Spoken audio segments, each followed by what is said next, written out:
Alright, this is where it gets complicated.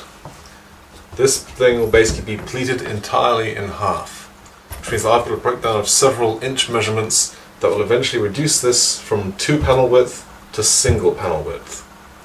So, there are going to be 3 pleats on each panel. We're going to have a gap of 2 inches, then there will be a gap of 4 inches with a 2-inch pleat, 4 inches with a 2-inch pleat, 4 inches with a 2-inch pleat, and then the final gap will be about 6 inches, which will add up to 26.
And that's completely wrong.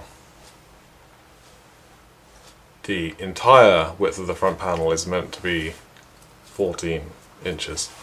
And I did the back pleat entirely wrong. The back pleat is supposed to be just overlap and overlap to 14 inches.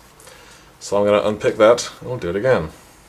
Read the instructions like 5 times. I've read it twice. It made complete sense. But apparently I need to learn how to read.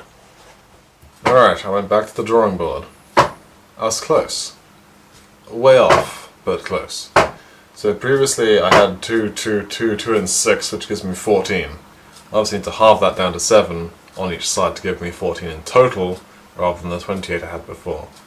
So I'm going to end up with 1.75 inches showing on the surface, and 5 inches hidden underneath inside the pleat. That'll give me the 7 inches on each side, which is 14 in total. At least these bigger pleats maybe will be easy to work with.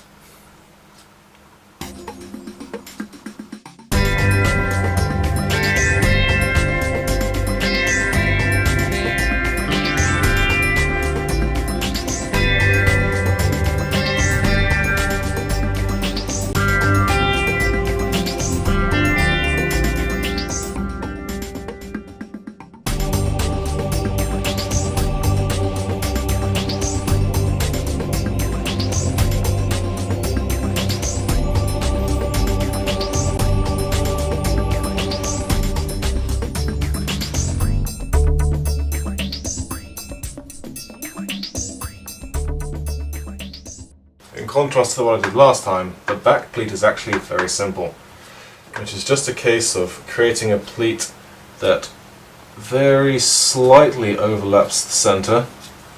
I'm going to make it overlap by about an inch, I think. Let me just find my centre again.